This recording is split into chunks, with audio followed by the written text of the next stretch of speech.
हाय, आपके साथ मैं हूँ Surbhi Sharma. India TV YouTube channel subscribe करिए, बेल आइकन दबाएं। नमस्कार, मैं हुसैन रिजवी। आजादी के 75 सालों के जश्न अमृत महोत्सव की शुरुआत हो चुकी है। पीएम मोदी थोड़ी देर में साबरमती आश्रम से दांडी यात्रा को हरी झंडी भी दिखाने वाले हैं। 91 साल पहले आज ही के दिन महात्मा गांधी ने नमक सत्याग्रह की शुरुआत की थी और 387 किलोमीटर की दांडी यात्रा की थी। नवसारी एक इलाका है जहां पर यह दांडी छोटा सा गांव है। वहां 6 अप्रैल को यह यात्रा खत्म हुई थी। आज बापू की उसी यात्रा को याद करते हुए पीएम मोदी नए दांडी मार्च का आगाज करने वाले हैं। साबरमती पहुंचकर पीएम मोदी ने पहले बापू को नमन किया। थोड़ी देर में उनका संबोधन भी होगा। थोड़ी देर में प्रधानमंत्री संबोधित करेंगे कार्यक्रम को। लेकिन आज की शुरुआत प्रधानमंत्री ने सबसे पहले साबरमती आश्रम में जाकर बापू को याद किया।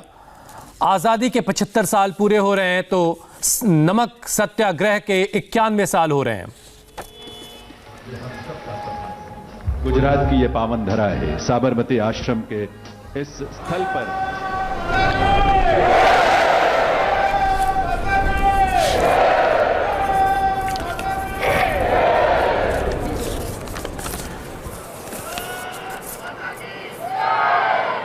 मंच पर विराजमान गुजरात के राज्यपाल श्री आचार्य देवव्रत जी, मुख्यमंत्री श्री विजय रूपाणी जी, केंद्रीय मंत्रिपरिषद के मेरे सहयोगी श्री प्रहलाद पटेल जी, लोकसभा में मेरे साथी सांसद श्री CR पाटिल जी, अहमदाबाद के नवनिर्वाचित मेयर श्रीमान किरीट भाई, साबरमती ट्रस्ट के ट्रस्टी श्री कार्तिकेय सारा भाई और साबरमती आश्रम को समर्पित जिनका जीवन है ऐसे आदरणीय अमृत मोदी जी, देश भर से हमारे साथ जुड़े हुए सभी महानुभाव, देवियों और सज्जनों और मेरे युवा साथियों, आज जब मैं सुबह दिल्ली से निकला तो बहुत ही अद्भुत संयोग हुआ। अमृत महोत्सव के प्रारंभ होने से पहले आज देश की राजधानी में अमृत वर्षा भी हुई और वरुण देव ने आशीर्वाद भी दिया। ये हम सभी का सौभाग्य है कि हम आजाद भारत के इस ऐतिहासिक कालखंड के साक्षी बन रहे हैं। आज दांडी यात्रा की वर्षगांठ पर हम बापू की इस कर्मस्थली पर इतिहास बनते भी देख रहे हैं और इतिहास का हिस्सा भी बन रहे हैं। आज आजादी के अमृत महोत्सव का प्रारंभ हो रहा है, पहला दिन है।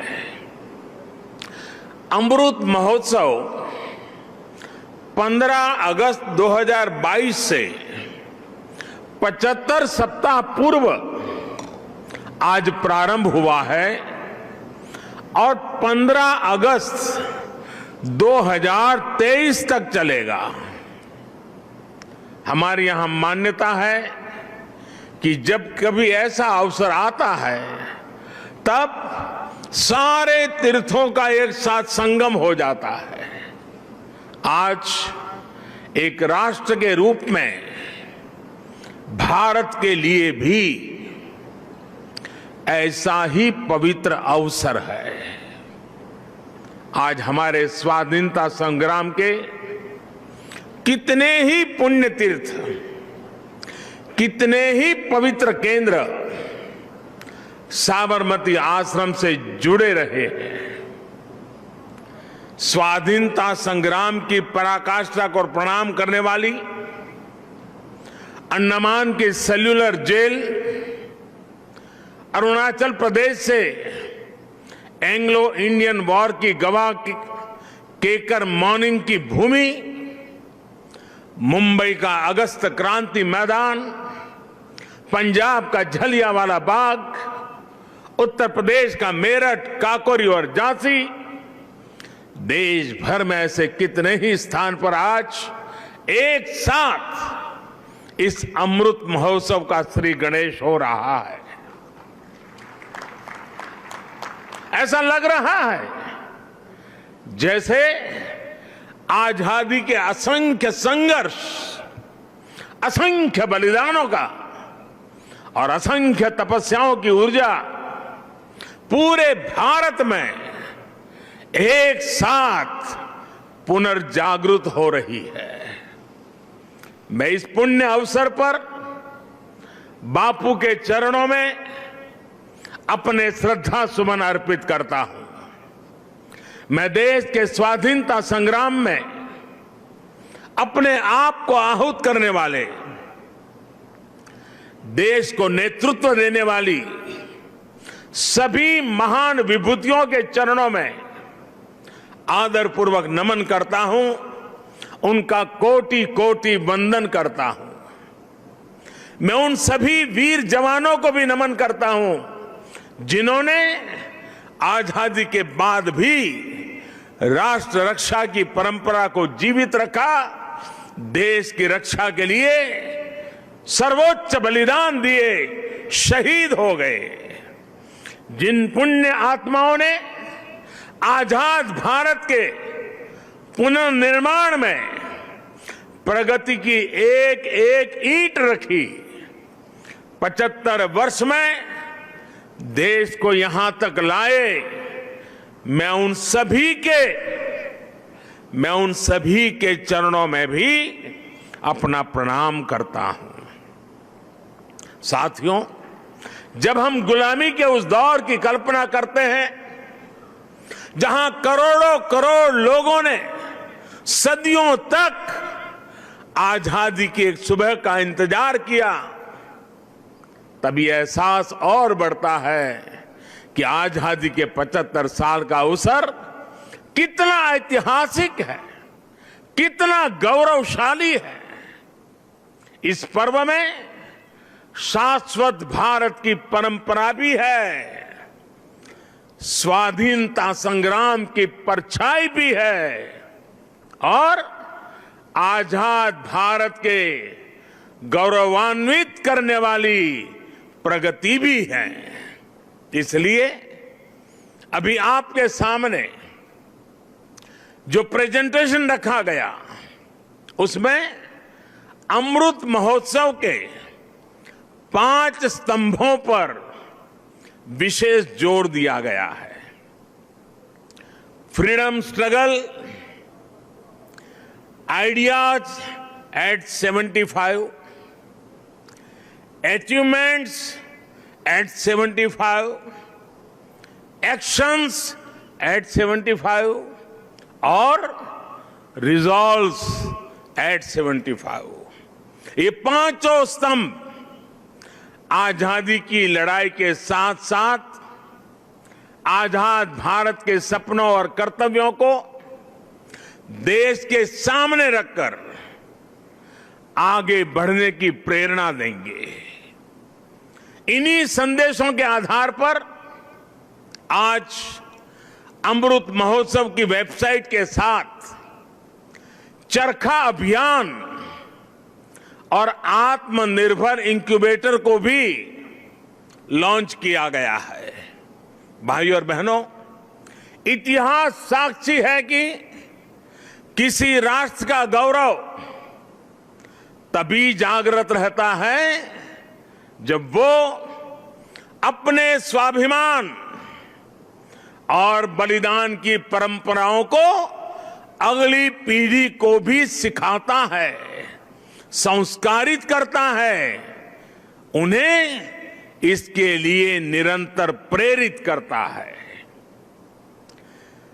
किसी राष्ट्र का भविष्य तभी उज्जवल होता है जब वो अपने अतीत के अनुभवों और विरासत के गर्व से पल पल जुड़ा रहता है। फिर भारत के पास तो गर्व करने के लिए अथाह भंडार है, समृद्ध इतिहास है, चेतनामय सांस्कृतिक विरासत है। इसलिए आजादी के 75 साल का यह अवसर एक अमृत की तरह वर्तमान पीढ़ी को प्राप्त होगा। एक ऐसा अमृत जो हमें प्रतिपल देश के लिए जीने, देश के लिए कुछ करने के लिए प्रेरित करेगा। साथियों, हमारे यहां वेदों में एक वाक्य है, मृत्यो मृक्षीय मामृताम, अर्थात हम दुख, कष्ट, क्लेश और विनाश से निकलकर अमृत की तरफ बढ़ें, अमरता की ओर बढ़ें। यही संकल्प आजादी के इस अमृत महोत्सव का भी है। आजादी का अमृत महोत्सव यानी आजादी की ऊर्जा का अमृत। आजादी का अमृत महोत्सव यानी स्वाधीनता सेनानियों से प्रेरणाओं का अमृत।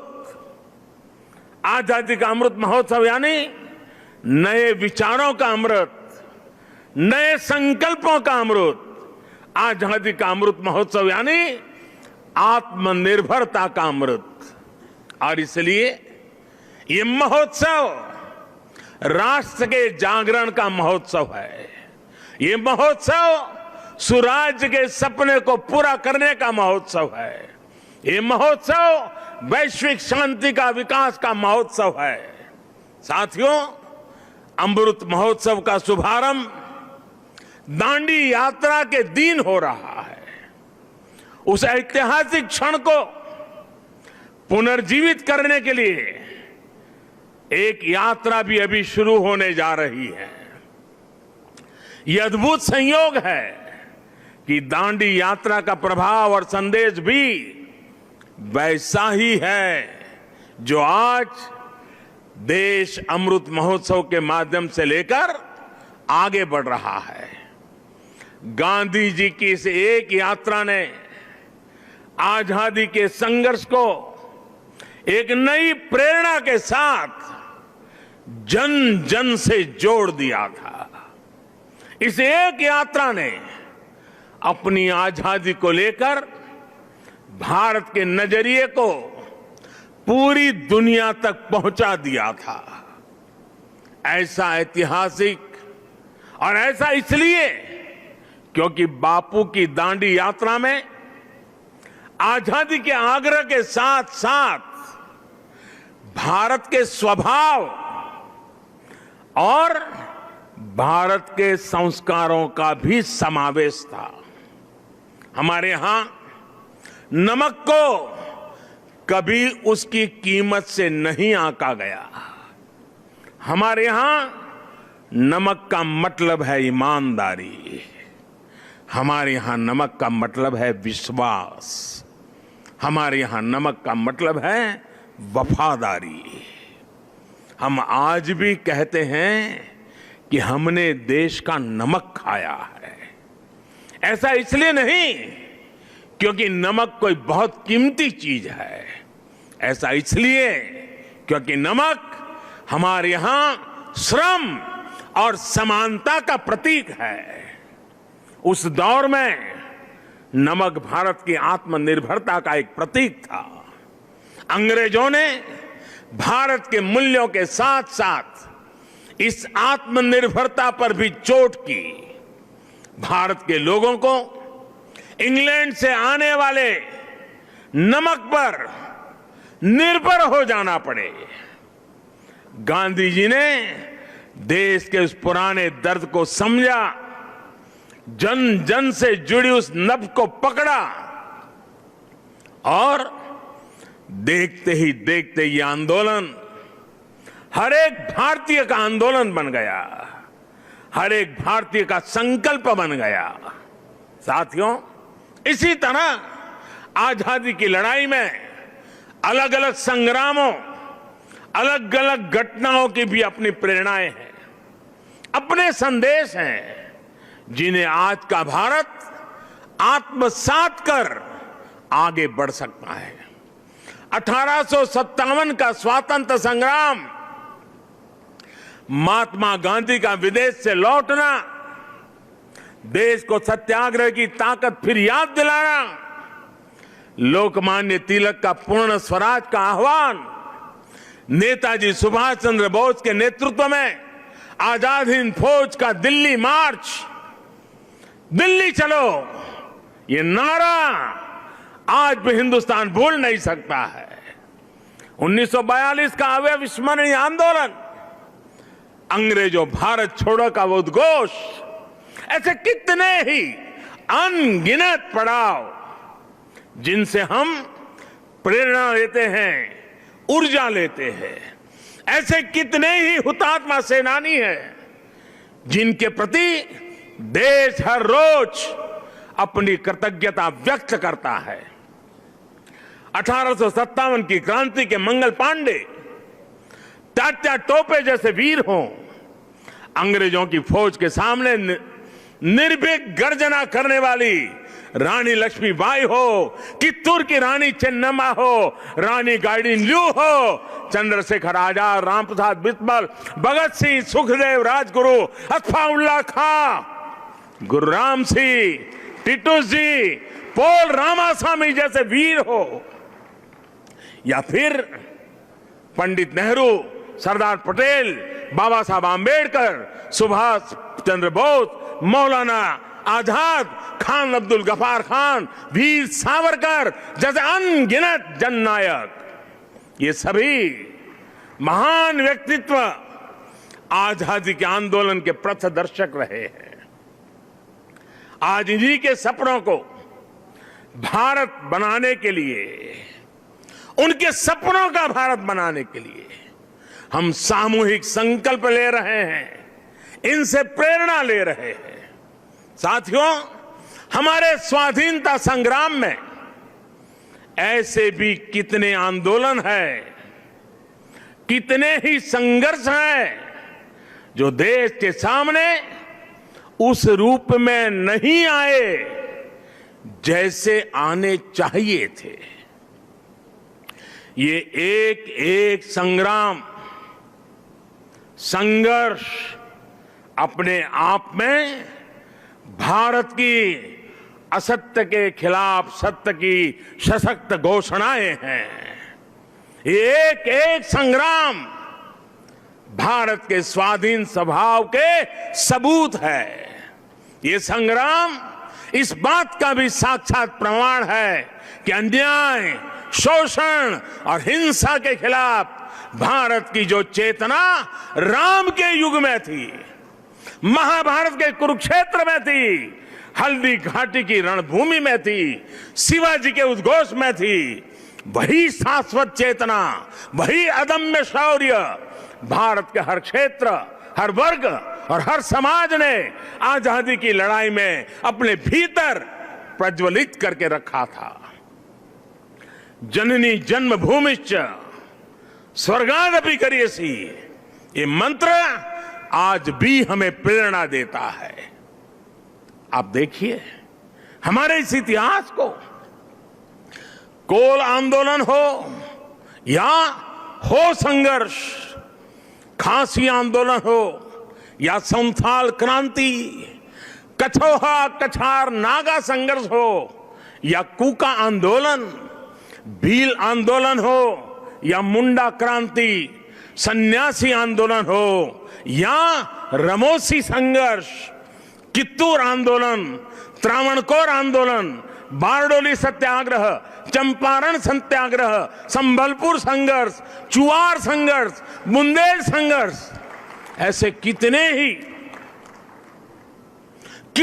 ही संघर्ष और आंदोलनों ने देश के हर भूभाग को, हर कालखंड में आजादी की ज्योति से प्रज्वलित रखा। इस दौरान हमारी सिख गुरु परंपरा ने देश की संस्कृति, अपने रीति रिवाज की रक्षा के लिए हमें नई ऊर्जा दी, प्रेरणा दी, त्याग और बलिदान का रास्ता दिखाया। और इसका एक और अहम पक्ष है जो हमें बार बार याद करना चाहिए। साथियों, आजादी के आंदोलन की इस ज्योति को निरंतर जागृत करने का काम पूरब, पश्चिम, उत्तर, दक्षिण, हर दिशा में, हर क्षेत्र में हमारे संतों ने, महंतों ने, आचार्यों ने, भगवतों ने निरंतर किया था। एक प्रकार से भक्ति आंदोलन ने राष्ट्रव्यापी स्वाधीनता आंदोलन की पीठिका तैयार की थी। पूर्व में चैतन्य महाप्रभु, रामकृष्ण परमहंस, श्रीमद शंकर देव जैसे संतों के विचारों ने समाज को दिशा दी, अपने लक्ष्य पर केंद्रित रखा। पश्चिम में मीराबाई, एकनाथ, तुकाराम, रामदास, नरसिंह मेहता हुए। उत्तर में संत रामानंद, कबीरदास, गोस्वामी तुलसीदास, सूरदास, गुरु नानक देव, संत रैदास। दक्षिण में माधवाचार्य, निम्बाकारचार्य, वल्लभाचार्य, रामानुजाचार्य हुए। भक्ति काल के इसी खंड में मलिक मोहम्मद जायसी, रसखान, सूरदास, केशवदास, विद्यापति जैसे महानुभावों ने अपनी रचनाओं से समाज को अपनी कमियां सुधारने के लिए प्रेरित किया। ऐसे अनेकों व्यक्तित्वों के कारण यह आंदोलन क्षेत्र की सीमा से बाहर निकल करके पूरे भारत के जन जन को अपने आप में समेट लिया। आजादी के असंख्य आंदोलनों में ऐसे कितने ही सेनानी, संत आत्माएं, ऐसे अनेक वीर बलिदानी हैं जिनकी एक एक गाथा अपने आप में इतिहास का एक एक स्वर्णिम अध्याय है। हमें इन महानायकों, महानायिकाओं, उनका जीवन इतिहास भी देश के सामने पहुंचाना है। इन लोगों की जीवन गाथाएं, उनके जीवन का संघर्ष, हमारे स्वतंत्रता आंदोलन के उतार चढ़ाव, कभी सफलता कभी असफलता, हमारी आज की पीढ़ी को जीवन का हर पाठ सिखाएगी। एकजुटता क्या होती है, लक्ष्य को पाने की जिद क्या होती है, जीवन का हर रंग वो और बेहतर तरीके से समझेंगे। भाई और बहनों, आपको याद होगा इसी भूमि के वीर सपूत श्यामजी कृष्ण वर्मा अंग्रेजों की धरती पर रहकर उनकी नाक के नीचे जीवन की आखिरी सांस तक आजादी के लिए संघर्ष करते रहे। लेकिन उनकी अस्थियां 7 दशकों तक इंतजार करती रहीं कि कब उन्हें भारत माता की गोद नसीब होगी। आखिरकार 2003 में विदेश से श्यामजी कृष्ण वर्मा की अस्थियां मैं अपने कंधे पर उठा करके ले आया था। ऐसे कितने ही सेनानी हैं, देश पर अपना सब कुछ समर्पित कर देने वाले लोग हैं।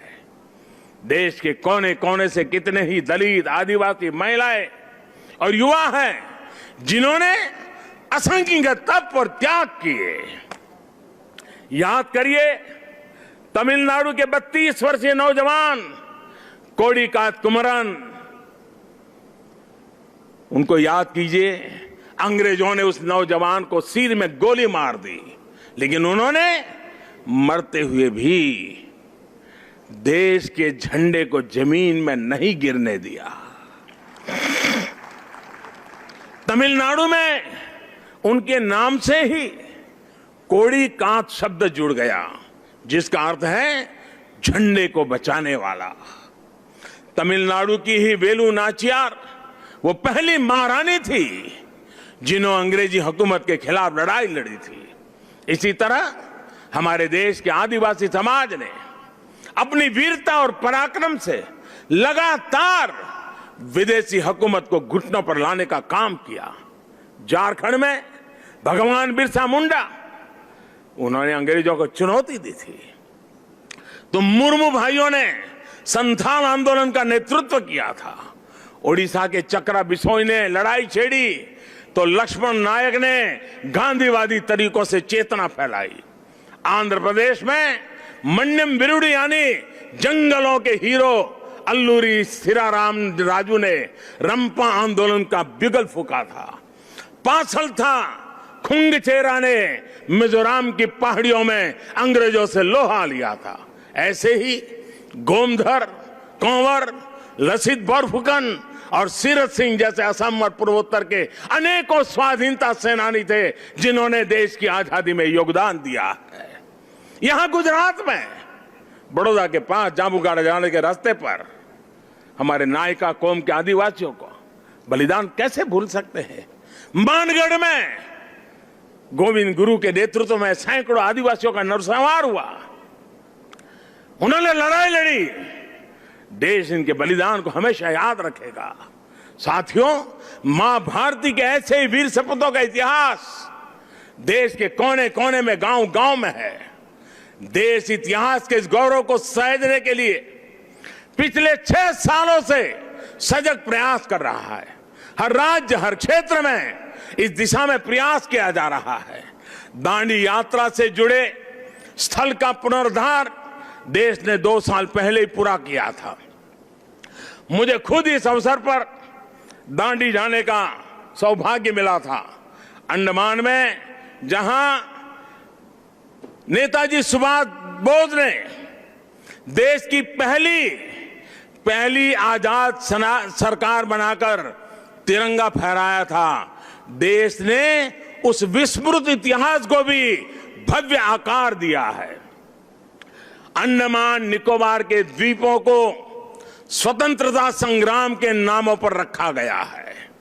आजाद हिंद सरकार के 75 साल पूरे होने पर लाल किले पर भी आयोजन किया गया, तिरंगा फहराया गया और नेताजी सुभाष बाबू को श्रद्धांजलि दी गई।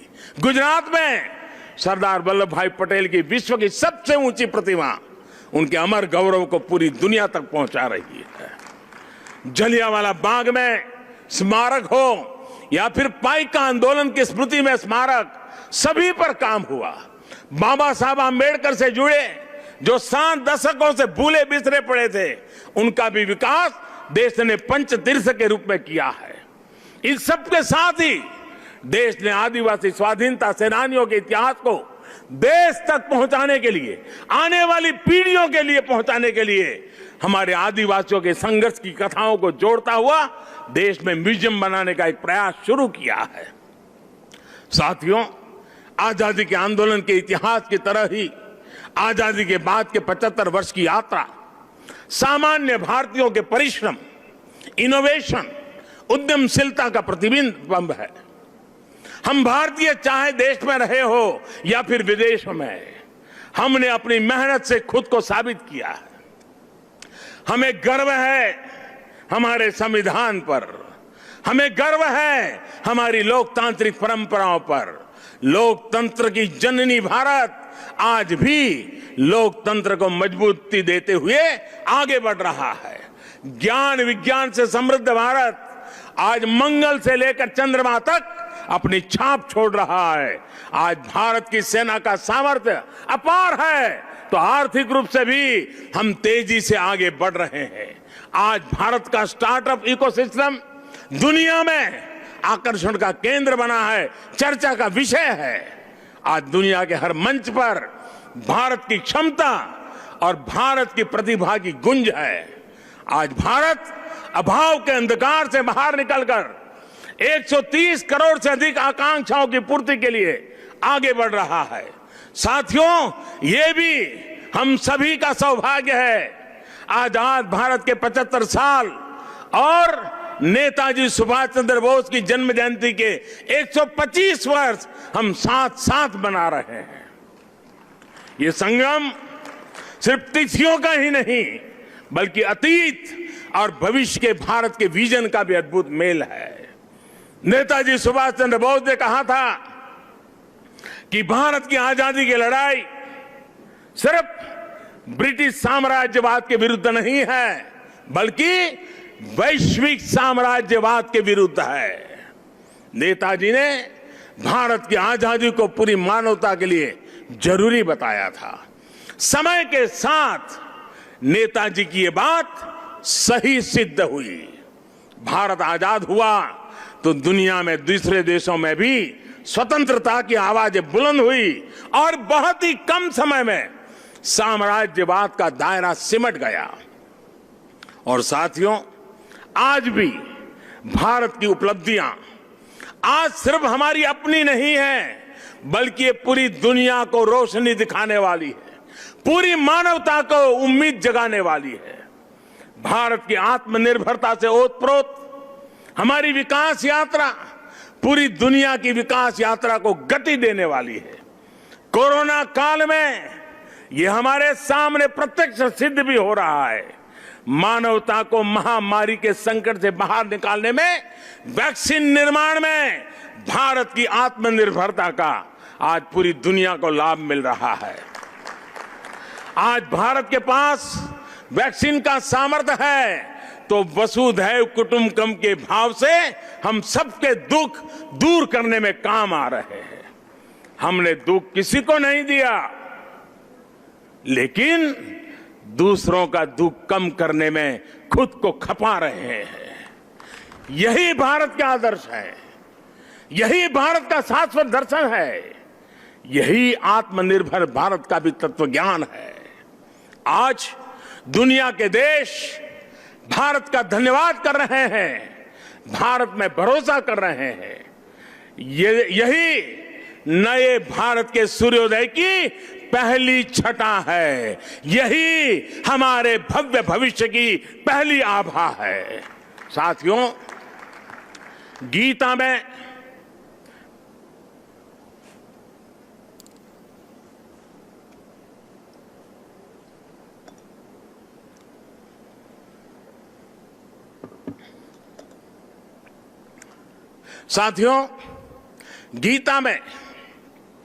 भगवान श्री कृष्ण ने कहा है, सम दुख सुखम धीरम सह, सम दुख सुखम धीरम सह अमृतत्वाय कल्पते। अर्थात जो सुख दुख आराम चुनौतियों के बीच भी धैर्य के साथ अटल अड़िग और सम रहता है, वही अमृत को प्राप्त करता है, अमरत्व को प्राप्त करता है। अमृत महोत्सव से भारत के उज्जवल भविष्य का अमृत प्राप्त करने के हमारे मार्ग में यही मंत्र हमारी प्रेरणा है। आइए हम सब दृढ़ संकल्प होकर इस राष्ट्र यज्ञ में अपनी भूमिका निभाएं।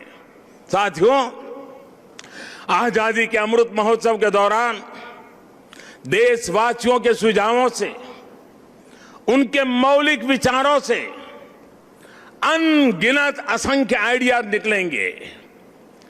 कुछ बातें अभी जब मैं आ रहा था तो मेरे मन में भी चल रही थी। जन भागीदारी, जन सामान्य को जोड़ना। देश का कोई नागरिक ऐसा न हो कि इस अमृत महोत्सव का हिस्सा न हो। अब जैसे मान लीजिए हम छोटा सा एक उदाहरण दें। अब सभी स्कूल कॉलेज आजादी से जुड़ी हुई 75 घटनाओं का संकलन करें। हर स्कूल तय करे कि हमारी स्कूल आजादी के 75 घटनाओं का संकलन करेगी। 75 ग्रुप बनाए, उन घटनाओं पर वो 75 विद्यार्थी, 75 ग्रुप, जिसमें 800, 1000, 2000 विद्यार्थी हो सकते हैं। एक स्कूल ये कर सकता है। छोटे छोटे हमारे शिशु मंदिर के बच्चे होते हैं, बाल मंदिर के बच्चे होते हैं। आजादी के आंदोलन से जुड़े 75 महापुरुषों की सूची बनाएं, उनकी वेशभूषा करें, उनके एक एक वाक्य को बोले, उसका कंपटीशन हो। स्कूल में भारत के नक्शे पर आजादी से जुड़े 75 स्थान चिन्हित किए जाए। बच्चों को बताया जाए, बताओ भाई बारडोली कहाँ आया, चंपारण कहाँ आया।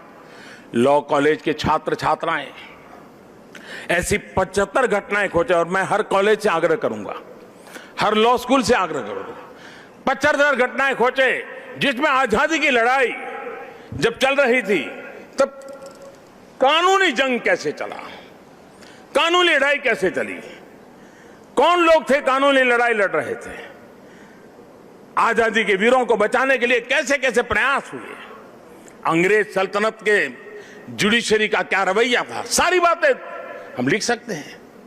जिनका इंटरेस्ट नाटक में है वो नाटक लिखे, फाइनेंस के विद्यार्थी उन घटनाओं पर पेंटिंग बनाए, जिसका मन करे कि वो गीत लिखे वो कविताएं लिखे। ये सब शुरू में हस्तलिखित हो, बाद में इसको डिजिटल स्वरूप भी दिया जाए। और मैं चाहूंगा कुछ ऐसा कि हर स्कूल कॉलेज का ये प्रयास उस स्कूल कॉलेज की धरोहर बन जाए और कोशिश हो कि ये काम इसी 15 अगस्त से पहले पूरा कर लिया जाए।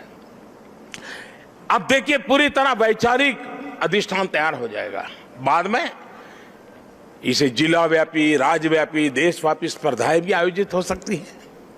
हमारे युवा, हमारे स्कॉलर्स ये जिम्मेदारी उठाएं कि वो हमारे स्वाधीनता सेनानियों के इतिहास लेखन में देश के प्रयासों को पूरा करेंगे। आजादी के आंदोलन में और उसके बाद हमारे समाज की जो उपलब्धियां रही है उन्हें दुनिया के सामने और प्रखरता से लाएंगे। मैं कला, साहित्य, नाट्य जगत, फिल्म जगत और डिजिटल एंटरटेनमेंट से जुड़े लोगों से भी आग्रह करूंगा, कितनी अद्वितीय कहानियां हमारे अतीत में बिखरी पड़ी है, इन्हें तलाशिए, इन्हें जीवंत कीजिए, आने वाली पीढ़ी के लिए तैयार कीजिए। अतीत से सीखकर भविष्य के निर्माण की जिम्मेदारी हमारे युवाओं को ही उठानी है। साइंस हो, टेक्नोलॉजी हो, मेडिकल हो, पॉलिटिक्स हो, आर्ट हो, कल्चर हो, आप जिस भी फील्ड में हैं, अपनी फील्ड का कल, आने वाला कल बेहतर कैसे हो इसके लिए प्रयास किया जाए। मुझे विश्वास है कि 130 करोड़ देशवासी आजादी के इस अमृत महोत्सव से जब जुड़ेंगे, लाखों स्वाधीनता सेनानियों से प्रेरणा लेंगे, तो भारत बड़े से बड़े लक्ष्यों को पूरा करके रहेगा। अगर हम देश के लिए, समाज के लिए हर हिंदुस्तानी अगर एक कदम चलता है तो देश 130 करोड़ कदम आगे बढ़ जाता है। भारत एक बार फिर आत्मनिर्भर बनेगा, विश्व को नई दिशा दिखा देगा। इन्हीं शुभकामनाओं के साथ आज जो दांडी यात्रा के लिए चल रहे हैं, एक प्रकार से बड़े तामझाम के बिना छोटे स्वरूप में आज उसका प्रारंभ हो रहा है, लेकिन आगे चलते चलते चलते जैसे दिन बीतते जाएंगे, हम 15 अगस्त के निकट पहुंचेंगे। ये एक प्रकार से पूरे हिंदुस्तान को अपने में समेट लेगा, ऐसा बड़ा महोत्सव बन जाएगा, ऐसा मुझे विश्वास है। हर नागरिक का संकल्प होगा, हर संस्था का संकल्प होगा, हर संगठन का संकल्प होगा देश को आगे ले जाने का, आजादी के दीवानों को श्रद्धांजलि देने का यही रास्ता होगा। मैं इन्हीं कामना के साथ, इन्हीं शुभकामनाओं के साथ मैं फिर एक बार आप सबको बहुत बहुत धन्यवाद देता हूं। मेरे साथ बोलेंगे भारत माता की, भारत माता की, भारत माता की, भारत माता की, वंदे वंदे वंदे वंदे। जय हिंद, जय हिंद, जय हिंद। हाय, आई एम सुरभि शर्मा। खबरों से अपडेट रहने के लिए India TV YouTube channel subscribe करिए, साथ में बेल आइकन जरूर दबाएं। जुड़े रहें इंडिया टीवी के साथ।